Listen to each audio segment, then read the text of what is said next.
Next up, I've got Paul in his PJs. Is he in his PJs? Yes, he I'm not is. in my PJs, Graham. What are they? They look. This is my work uniform. I put my work uniform on for home, as you can tell. How are you doing, Paul? I'm doing very well, thank you. This is the best BrewEd I've ever been to because it's the first one I've actually been able to drink at. It's great. Oh, nice. That's usually at Preston. I'm having to drive home at the end of the day, but I've been able to get the speckle pen in, and I'm all good here. Nice. What's this splurge with PJ thing then? Well, we're splurging with PJ. I'm the PJ. This is where that comes from. The splurging is very much we're going to write a poem live, so I'm going to need people to start sending their comments almost straight away as soon as we get going. So you created the BrewEd poem, which I shared earlier, yeah? That's right. Yeah, lovely. It's usually when we do BrewEd Preston, we usually put a poem together for the end of the day, kind of like a plenary at the end of the day. And I figured, well, I'm not going to get to do that because it's going to take all day to do that, and people won't be around at the end of the day. So I thought, well, let's do the poem at the start of the day instead. So I did a wake-up poem for everyone. Brilliant, Paul. I'll leave you to it. Thank you very much. Thank you very much. Well, welcome everybody. Thank you very much. Welcome to this used to be my living room, and this is what happens when you leave a poet who's usually working in schools with primary school children at home. Basically, my living room has turned into pretty much the broom cupboard from 1987 with Philip Schofield. NQTs, you might need to look that one up, but essentially this is what it looked like. What we're going to be doing this afternoon is we're going to be doing something called splurging. Now, I've started a splurge on the whiteboard already. It's essentially a way of getting ideas out of your head, capturing on paper, and then getting kids to work creatively, and then tricking them basically into doing things to do with SPAG that they would usually hate doing. So we're going to take the theme, let's say, for volcanoes today. That's going to be your theme. I need you to get your volcanoes vocabulary in your head and start thinking about all those words that we have. Technical words that we might use to start with, also colours and things like that. You've got the time it takes me to say a poem, to think of your words. I'm also going to ask you to think of a higher level question where I want you to think about what a volcano reminds you of. What's the feeling that you think of? What's a volcano like? All right. So all of those great metaphors and similes and all the other things that you think of. That's your higher level question. And your lower level questions are the colours of volcanoes, your technical kind of vocab that you learn when you're learning about volcanoes, and the kind of the heat and the kind of other the synonyms for hot. All right. So you've got the time it takes me to do my lockdown poem. Now, my lockdown poem is based on, I've got the performing hat on, obviously. The lockdown poem is to do with one of these because I spent a great deal of my time, like the rest of you, learning about tigers and about why they shouldn't be in houses. Do not keep a tiger in your house. You can have a little pussycat, or maybe you have a dog, a goldfish, or a snake, perhaps. Perhaps you'd like a frog, a guinea pig, a hamster, a rabbit, or a mouse. But please, my friend, do not keep a tiger in your house. But they're so cute, I hear you say, when they are little cubs. We'd wrestle on the carpet and I'd give it tummy rubs. But tigers grow their paws and claws, so friends, don't be a louse. My advice, do not keep a tiger in your house. As tigers live in jungles, not a number 23, they tend to eat quite meaty stuff, and that means you and me. They're powerful, they're beautiful, but come on, use your nous. It's simple, people. Do not keep a tiger in your house. And that means you, Carol Baskin. That means you. All right. So I've been bored during the lockdown. This is what happens to poets, is that they get bored and they write about the stuff that's on the telly.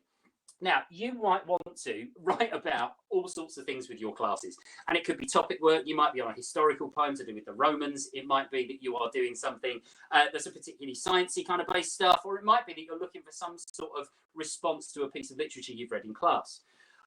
Kids are always saying, I don't know where to start. And teachers are always telling me it's really difficult to teach poetry. Well, actually, it's not, because the poetry is already inside the kids' heads, and poetry is inside all of us. I've given 3 examples of some of those lower level words that we might insert into a piece of poetry. I've got hot, I've got red, I've got mountain. Now, mountain is that obviously those kind of vocab words that you'd use to do with the actual topic of volcanoes. So I've asked you, hopefully we might have a few of them. Have we got any topic words to do with volcanoes to start with? Brilliant, fantastic what we got. We've got all lovely pressure. I like that. We might choose about 4 of these and see how we go from there. I've got odour. Fantastic. What a great word to describe the senses of it. Flow. That's a very nice one. That's a very good way of describing lava falling down a mountain. Sulfur, there we go. Somebody getting very, thank you, science teacher, whoever you are. Sulfur is very nice. Now, can I possibly have, while I'm just writing down this next one, some colours that a volcano might spew out? We've got magma, where somebody gave us there. I think somebody's already, I've already got red, which is fantastic. I've got more words here for, we've got ash and ooze. All right, can we move on to some colours, kids? I've got a very limited amount of time. Scarlet, there we go. This is more like it. We've got red, we've got scarlet coming out of the mountain. Maybe take my volcano as inspiration at the top here, my beautiful art drawing. Orange, lovely. Thank you very much for choosing the one word that poets never want to use because it doesn't rhyme with anything. Amber, very nice. This is so much better doing it with the wee kids. You're not going, think of another word that means orange. Amber, very good. What else? We've got crimson, very good. That's lovely. Just to finish off, while we're finishing off the colours, now I want you to think of all those synonyms that you might have to do with hot. All right, it's not just hot, and we know it's not really hot, and we know it's definitely not really, really hot because we're trying to get away from that as much as we possibly can. So we want other synonyms to do with hot if you can. Right, we've got any more of those colours? I think somebody said yellow. I saw up on the board there just a second ago. Brilliant. We've got yellow. Right, so we've got hot. It's not hot, it's molten. That's what it is. Very good. And we've got it's scorching. Scorchio. Very nice. Scorching. Very good. We've got there. Oh, very hot. Yes, very hot is banned. You're out of there. I don't know who that is. All right, I will find you. I'll look in the comments later. But blistering, I think it is.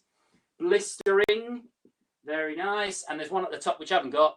What was that one? Steaming. There we go. Very nice. Right. I'm going to call it a day. That's not to say that any of your ideas that you're giving me are bad ideas. There are no such thing as bad ideas, kids. We know this. In fact, we're not going to use all of these ideas in our poem. It's almost impossible. We say this to children to try and get down everything out of your head as much as possible, but you're never going to use every idea in a piece of poetry. If we used every idea that we ever had, we'd be here all day. We choose our words when we're talking. We have to choose our words when we're writing. And likewise, once we finish writing, that's when we choose again, when we edit down, when we slim it down to make it the very best we possibly can. Right? So those word choices are something that come out all the time when you're splurging. Because this is a representation of everything that might be going on in a child's head. When you say the topic of volcanoes, right, we've given them these very, that's the things that spark in their heads. The sulfur, the scorching, the soothing, the red, the scarlet, the flow, the hot, the pressure, all of the rest of it. It all goes off at once. But the next level of that, where we take it to a poetic level, is when we get that higher level question.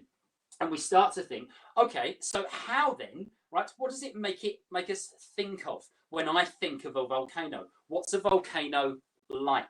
All right. So when you're thinking about that, right, one of the things that immediately come back from kids that I've done when we've particularly done this topic of volcanoes is they've said it's like a monster. I'm going to switch pen because the black one's moving running out on me. Okay. It's like a monster. Okay. So we've gone with that. We've got any other words that you might think of that a volcano is like, something you might compare it to? It might be a simile, it might be a metaphor, it might be a way of just looking at it. Like a dragon, that's a fantastic idea, like it's breathing out of the earth. Very nice. We've got our dragon in there. Excellent. Any more?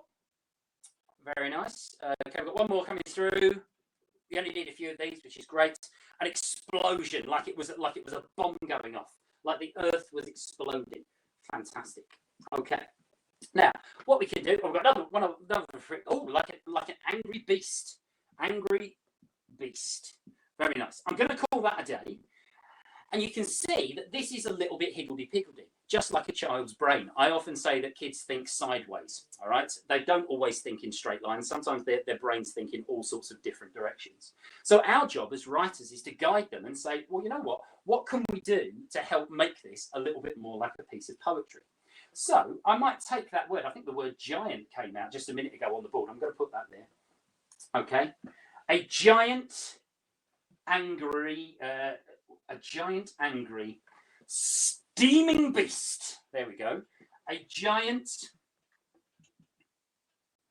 angry, steaming beast. Oops. Apologies for the writing. I'm writing quick. I've got 8 minutes. And we could then take it from there. And as you see, as we're going through the splurging, I encourage the kids to basically tick off what they've been doing. So circle the ones you've used. I know I'm not going to go back to that. As much as repetition is sometimes useful in a piece of poetry, generally when we're being creative, we don't want them saying and the same thing over again. So we've got our giant, angry, steaming beast with a scorching sulphur flow. That's what it is. With a scorching sulphur flow. There we go.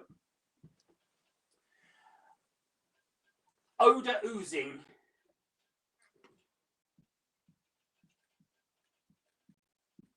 Odour oozing. Magma. Let's put it as falling. It was a bliss. Magma. Monstrous. Odour oozing. Monstrous magma. There we go. Monstrous magma. And now we haven't used our dragon up to now. Scarlet. Let's go with our scarlet. Scarlet, scarlet, scarlet, scarlet. Scarlet dragons. And it's at this point I'm starting to finish my poem, and I'm looking for a rhyme with flow. Because if we listen to the way that it's come out at the moment, a giant, angry, steaming beast with a scorching sulphur flow, odour oozing, monstrous magna, scarlet dragons, boom. Now I've only got yellow, and yellow doesn't really seem to scan very much because it's kind of scarlet dragons, yellow, and also it doesn't really think. So maybe I might go back to my splurge at this point and say, okay, kids at home, give me all of the different words that rhyme with flow. So I've got yellow, that's possibly on the list. I might be able to resculpt my sentence a little bit. I think somebody said, right, I've got go, no, and no. Here we go. So we've got no, as in I know. Okay. So what about if we have scarlet dragons no? Right, and then give it a nice little bit of ellipsis at the end there, kind of wave it off into the distance. Or even, I've got an option of Starlit Dragons Glow or Starlit Dragons Go. Right? 3 very different endings to our poem. Right? Let's just run through the poem to start with. We've got a giant, angry, steaming beast with a scorching sulphur flow. Odour oozing, monstrous magna, scarlet dragons, no. Very much a kind of ponderous one. To finish it, we might have Scarlet Dragons Glow. Okay, so now we've kind of gone into the kind of mystical fantasy idea. Or Scarlet Dragons Go! It's a superhero team. All right, that's the way that we can just change one word and simply reverse a sentence. It's up to you what you finish with. I'm going to keep all 3 of them for the time being because I quite like them. What you can then do is you can then go back. What I didn't do is start this session and say, okay, what we're going to do today, kids, is we're going to write a poem and we're going to make sure we include some alliteration in it. We're going to make sure we include as many metaphors and similes as we possibly can. I'm going to make sure that you use as many synonyms as possible. And I'm going to make sure that we use some expanded noun phrases. If I'd have done that when we started, the kids would have switched off within seconds. The moment that we do it this way and we say, let's just raid our brains. Let's just go on a raiding mission and go, I want that, I want that, I want that. Tell me what's coming out of your head and we'll capture it on a piece of paper. Then what we can start to do is we go, well, hold on, a giant, angry, steaming beast. We've got a whole sentence there that starts us off. It's got a massive metaphor in it. And of course, we've started to use expanded noun phrasing as well because we're using all these adjectives and bringing them together with a scorching sulphur flow. Oh, scorching sulphur flow. It just so happens that I picked out 2 words that are alliterative. And now we're starting to use alliteration in our poem. Odour oozing, monstrous magma. It's become a list poem all of a sudden. Scarlet dragons know and glow and go. We might use completely different ways of finishing this poem. There are so many different ways that you can bring in all of that SPAG work into your poetry work and get kids free writing, right? I didn't, again, start, you'll notice I didn't say we're going to write a limerick. I didn't say we're going to do a kenning or we're going to do any other kind of, sort of literature. We're not going to write a sonnet, for example, right? Free writing for kids is a really important thing, right? Because it gives them the option to rhyme if they want to. They might have had an A-B rhyme. They might have just chosen to rhyme on the second line. They might have chosen no rhyme at all. That way, the kids start to get the creative flow out of their work. And hopefully that will be of some use to you back in your classrooms. It's also really useful for you if you just happen to be wanting to write something as well. The amount of times I've been commissioned to write something that I don't know anything about, and I've had to go to it, watch it, and say, right, I'm just going to write down all the words that I pick up from this person on the way. I was asked by a school to write a poem about Minecraft once. I've never played Minecraft in my life, so I had to go and help with the kids telling me the words so that I could watch the game and then work out what was going on. And I learned that way because we're all constantly learning. Hopefully that's been of some use to you this afternoon. If you want to follow me, it's at TeacherWriterPJ over on Twitter. You'll notice all this business. We have a daily poetry show as well. Essentially, I'm sharing kids' poems all the way through the lockdown. So if they've got any poems whatsoever, if they send them to pauljenkinspoet@gmail.com, and we share them on a daily basis over on my Facebook page. Please message me, follow me, and find out about all of that, because we're trying to make sure that we get as many poems as possible. With the idea is at the end of the lockdown, because we know we'll be out of lockdown before the care homes, we're going to package those together as a collection, and we're going to send them off to some local care homes and hopefully some national care homes as well, to be able to sort of alleviate the stress there as well. Hopefully that all makes sense, and I think Graham should be still in the room. Is Graham still in the room? Here I am. Oh, there. I'm glad of that. I have no idea. Magic that. Paul, thank you so much. That's amazing. Such brilliant ideas. And I love one of the things that's come out of this whole situation is the willingness of people to share their resources and things. So thank you again for doing that. I didn't know you were doing that. I do now. I will definitely look for it. I think it's just there's been such a good reaction by people on the side as well, though. I've got this idea that I've put up from Rachel Teachsan about you could do it as a Padlet live from home, splurging words and things. We did it at a teaching conference at League Learn Lancs a couple of years ago. I wasn't at the conference. I was up in Loch Ness. Yeah. And they all wrote their words on the Padlet, and I wrote the poem from Loch Ness and then did a YouTube video back to them so they could show it in the afternoon. So you can do this remotely as well. It's a great way. And there's I used Slido, I think it's Slido yesterday on a training thing, and that we created a word cloud in seconds. And then you can take that to be able to create a poem from as well. There's loads of ways to sort of collect in vocab really quick. No, brilliant, Paul. Thank you so much for that this afternoon. I think it's inspired quite a lot of people there, not just primary, but there's secondary teachers as well saying, this is just a fantastic thing. So thank you very, very much, sir. Well, that's my old stomping ground. So, I used to be head of drama in a secondary. So, yes. Hey, look, when we're all back to normal again, I'll come and visit if you want. When we're all back to normal again. One day in the future. Thank you so much again, sir. Enjoy the rest of your day. Thank you. And thank you for the dance moves at lunchtime. They were crushing. No worries.